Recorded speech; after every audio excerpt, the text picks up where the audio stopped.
Tonight on Evening, go behind the scenes with the man who can always guarantee an explosive Mariners home game. Those are really mega productions in terms of the fireworks world.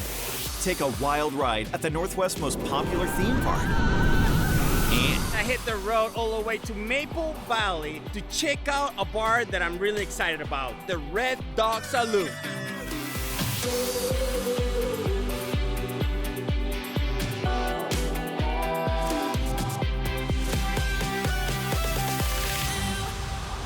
Welcome to the show from Seattle's Pioneer Square. I'm St. Brian, wearing shorts because this is the hottest day of the year so far, and we are here looking for the best ways to cool off. And there's no better way to cool off than with a scoop of ice cream. It's dripping already.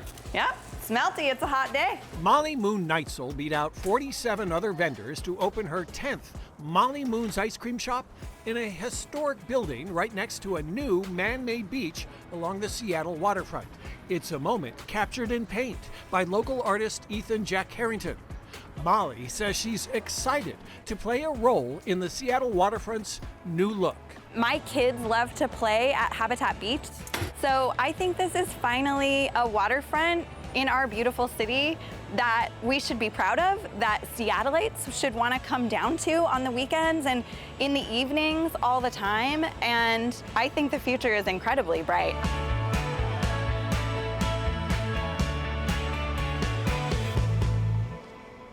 Molly Moon's is open daily from 11 a.m. to 9 p.m. The Habitat Beach behind there is open from 7 a.m. to 10 p.m. Well, things are going to be lighting up around here on Friday night when the Mariners put on a fireworks show right after the Twins game.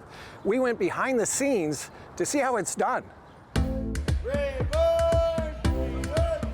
Long before these Mariners fans arrived to see their favorite team play,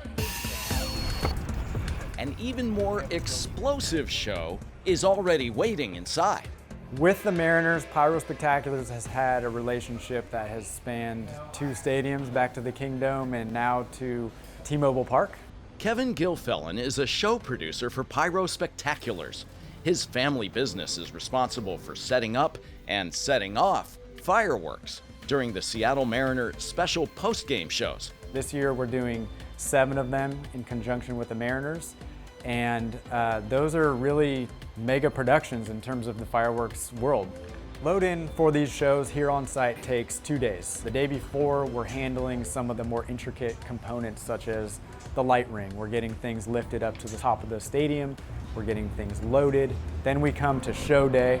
It's also a game day. We're trying to get things done and wrapped up long before the public arrives. In all, we have over 65 unique firing positions, and any given show, there's going to be more or less at any given position based on the theme, what's going on, what is the music, what does the theme of that show call for. But not all the fireworks are in the ballpark. Over on the parking structure, that's when we get in over there. We're loading some of those larger shells and the larger effects that go off during the display. About 20 minutes after the game ends, Copy, Rim. Thank you. Good job. Kevin and Mariners staff make their final checks. My job is really to communicate with all of my crew members, make sure everything's good. As you can imagine, there's different risks and safety precautions that must be adhered to at each location. 3, 2. When it comes time, the Mariners up here in the control booth, they give the countdown, we roll into the tape, we are checking our systems, making sure everything's firing.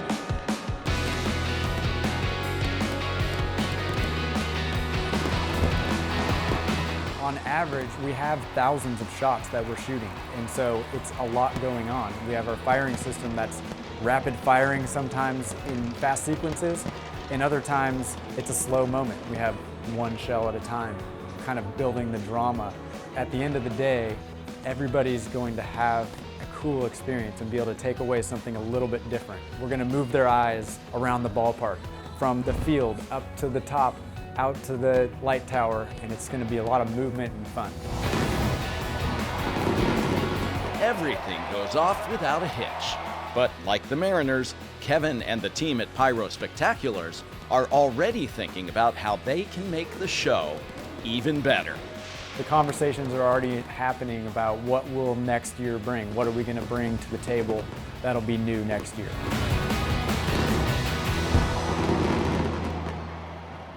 K-pop will be the theme of Friday night's show. Can't wait for that. You probably know that there is a giant amusement park right across the state line in Idaho, but what exactly can you do there? Our local Lens team, Kelly Hansen and Jose Cedeno, take us along to Silverwood Theme Park. I think what makes Silverwood special is we are a family-owned theme park. We're one of only a handful of family-owned theme parks left in the whole country. We started in 1988, which we started with just a train ride, which is very unique for our theme park. The train goes around the entire property. A lot have changed since then. We're now the largest theme and water park in the Pacific Northwest. There's so many rides that are just excellent starter rides for the kids, all the way up to the most high-intensity rides for the bravest of roller coaster riders. So we have Aftershock, which is our most intense roller coaster. One that we needed to try. Moving on to the next ride. We have Stunt Pilot, which is our newest roller coaster in 2021. It's actually manufactured by Rocky Mountain Construction. They build some of the best roller coasters in the entire world. Bye! But it's not all about the roller coasters in this park, because they also have plenty other rides for guests to enjoy. We also have the log flume ride.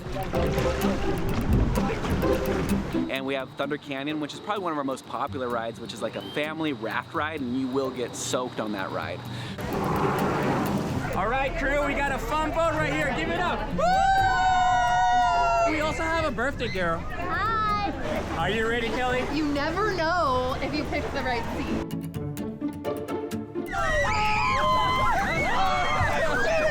Why me? Any theme park experience isn't completed without incredible food. I'm talking about all-you-can-eat barbecue, a yummy ice cream, and delicious funnel cakes. What are you eating right now, Kelly? This is the Fruit Betty funnel cake. It has ice cream, whipped cream, fruity pebbles, obviously the funnel cake. You have the huckleberry one, which is a crowd pleaser. It is a crowd pleaser? That's what I've heard. This is how you eat it here. This is how you eat it. There's also award-winning shows, including magic and an interactive train ride. Now that's a fun 35-minute trip where anything can happen. If you're ready for a train ride, let me hear you scream! Without a doubt, Silverwood Theme Park is a magical place to be. All right, thank you a lot, Kelly and Jose. Silverwood is open Friday through Monday, and the operating season runs through October. There is a 10-minute version of that story to show off all the fun they had, and we've got a link to it. It's on YouTube. We've got a link from our website, king5evening.com. When we return, the iconic Northwest attraction where anyone can get a ticket to a Taylor Swift show. But up next, I think I'm gonna need 2 more to figure out how it tastes. head to one of the most friendliest dive bars in Maple Valley. Portions of Evening sponsored by Silverwood Theme Park. And they're off. This weekend, Emerald Downs will host its 3rd annual Grandparents Race in Auburn. As many as 50 grandpas and grandmas are expected to run, with a few probably stumbling and even falling down on the divot-strewn course. It's a 50-yard dash, though we use the term dash lightly. Last year's winning grandma chose to run barefoot, and depending on the track conditions, that may be the way to do it. Emerald Downs also hosts bulldog and corgi races, and their T-Rex sprints have gone viral worldwide. The next one of those falls on June 29th. Welcome back to the show from Seattle's newest man-made beach. This is Pioneer Square Habitat Beach. It opens every day at 7 a.m. We are beating the heat at this beach, made up of 45,000 tons of sand and gravel, along with more than 1,400 plants. Some are quite pretty. If you're more of the indoors type, Jose takes us to a hangout in Maple Valley that the locals just can't praise enough. The Red Dog Saloon is this week's 5-star dive bar.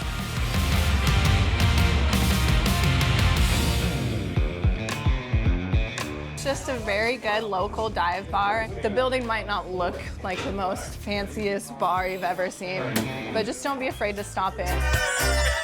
It's a community bar. It's been here a really long time. Who doesn't love a good dive bar? We're all family pretty much here. I love this place. Free pool 7 days a week. It's a little memorial area for people that have been important or some of our regulars. Darts in the back area, as well as one of the claw machines, which is new, but people seem really into it. They also have free popcorn, music, and whatever this is. And we have a small stage indoor and a large stage outdoor. This is where we do all of our live music entertainment in the summertime and the wintertime. And then we do also have horseshoes out back. On a more freaky note, most dive bars have their own ghosts. Ruby was one of the owners. She kind of haunts this place. The door sometimes will just all of a sudden like to slide or swing or pop open. So watch out for Ruby. All right, changing topics. The food is great. Very well known for our wings. Oh, we have the best chicken wings ever. The hot sauce we have, it's like a secret sauce they will not give out. Wings here is the big deal. So let's see who wants a free wing. And with that, let's go to the special drink and the happy hour, if they have one. We're a dive. We have beer and vodka and whiskey. Don't have a happy hour, and the reason for that is that our prices naturally just run even better than a lot of Seattle area happy hour pricing. All of our bottled beers and canned beers are $4. Draft beers are $7, and then our well drinks start at $6. Top shelf doesn't go above $8. All right, Jose, today for you we're gonna make what we call the Red Dog Drool. It is a combination of Deep Eddy lemon vodka, lemonade, and muddled lemons with a sugar rim and a slice of lemon on top. I think I'm gonna need 2 more to figure out how it tastes. So if you find yourself cruising on Renton, Maple Valley Road, make sure you make a stop at the Red Dog Saloon. All right, thank you, Jose. Again, the Red Dog Saloon is located in Maple Valley and is open 7 days a week. Well, concert tickets, they've gone through the roof, but there is an alternative. It's located at Pacific Science Theater. They've been doing it for decades, and it involves lasers. This Seattle place is a unicorn. So is Jerome Rett. We are in the Laser Dome here at the Pacific Science Center, and I am a laser artist. He paints with light to the beat of the music at one of the largest and longest-lived laser domes in the world. It's all about beat, so you want everything to be on time, on beat. People have been coming in, laying down, and rocking out since 1976. Yes, you still can lay on the floor, still bring pillows and blankets. Many people do. I thought it was really cool. We're from Florida, so we don't have any experiences like this. It began as the Boeing Spacarium, built for the 1962 World's Fair. They switched from outer space to rock and roll in the mid-70s. Legacy laser shows like Pink Floyd still draw crowds on weekends. But so does Laser Childish Gambino, Laser Beyonce, and live shows from KEXP DJs. This is one of the last laser shows left that are done by humans instead of computers. Some parts are pre-programmed, but laser artists add their own flavor, so no 2 shows are alike. The lasers that we have now can do things that lasers back then couldn't do, and so it's just always evolving, which I think is really cool. Blasts from laser shows past adorn the control booth, like tapes from an old Michael Jackson show. I think keeping them is a great thing because A, it's like a, keeping history alive. Fans leave the laser artists their pressed pennies, love letters, whatever they have on hand. This is our unicorn. I don't know where it came from, but we've kept it in the booth now for years because, I don't know, maybe it's magical, maybe it's not. Sure, it's magical, just like the lasers that have been dancing in this dome for decades.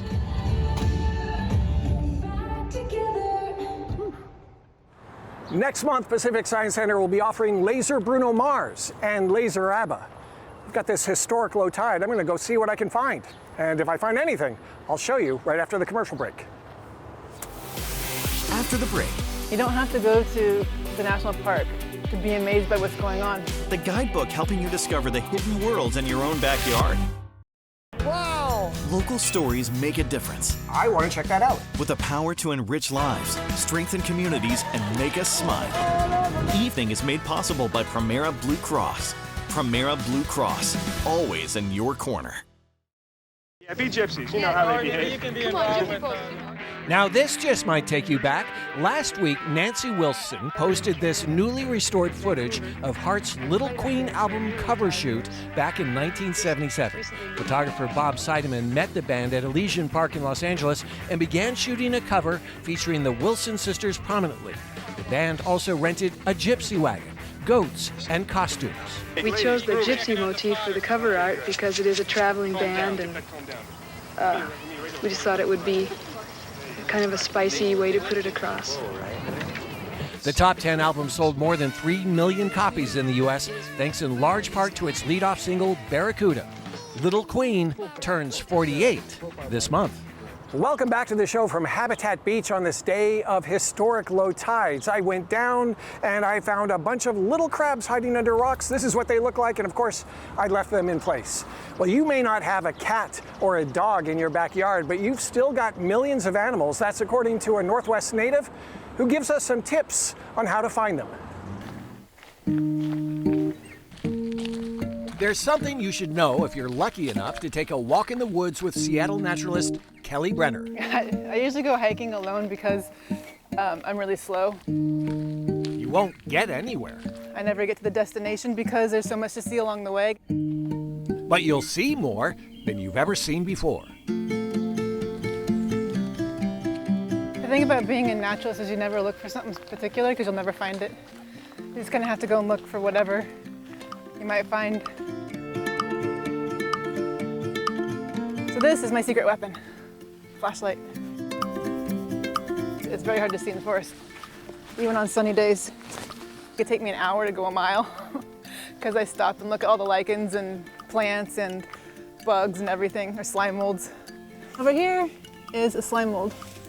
This isn't one of the most glamorous ones. This is called wolf's milk slime mold. She doesn't go into nature seeking scenery. I think it's what Instagram has done to us. We got to get the view and the selfie and then ignore all the rest. But she'll stop dead to save a fallen branch and the life it supports from getting trampled on the trail.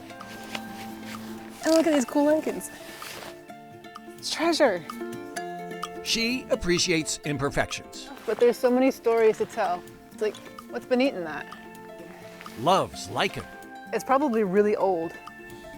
And where most of us see a dead tree, she sees entire ecosystems. And so that woodpecker that just made a hole, now there's a whole spider home in it. E.O. Wilson once said that you could spend a lifetime on a voyage around a single tree trunk. To cultivate that kind of curiosity, Kelly's written and illustrated The Naturalist at Home, a guidebook full of nature projects for grown-ups, ranging from preserving spiderwebs to finding all of the critters living in a patch of moss. Moss is really cool. There's, like, in this little tiny clump will probably be tardigrades and rotifers and nematodes and springtails and mites, all kinds of cool things. And there's one thing she hopes her book inspires. To slow down and notice the small things and change your perspective and realize how cool it all is. Go at a naturalist pace and you'll see and hear nature wherever you are. Yeah, that was definitely Coyote. Even Seward Park. You don't have to go to the national park to be amazed by what's going on. Right here in the middle of the city, there's just so many questions and so much wonder. And it's just so fascinating. I mean, you can't be bored. You can't be bored when you're out here in nature. Want to read Kelly's book, The Naturalist at Home? We've got links on our website, king5evening.com. Now in our 39th season, Evening shares local stories that make our community shine. Thanks to support from PEMCO Insurance. PEMCO empowers the Northwest to prevent the preventable. Learn how at PEMCO.com. Best Northwest Escapes is sponsored by Unforgettable Grays Harbor County. Welcome back to the show from Seattle's waterfront. This is a great launching place for all kinds of getaways, and next week we are launching a whole bunch of our own as Best Northwest Escapes Reveal Week begins on Monday. We're road tripping from the Methow Valley to Olympic National Park to bring you the stories of the escapes you told us are the best. We've got some new winners in familiar categories, and one of you is a winner too. We'll announce who won that Grays Harbor getaway. So you'll want to tune in to evenings starting on Monday for Best Northwest Escapes Reveal Week. That is going to do it for our show. Thanks so much for watching. We'll catch you next time. I'm going to get more ice cream.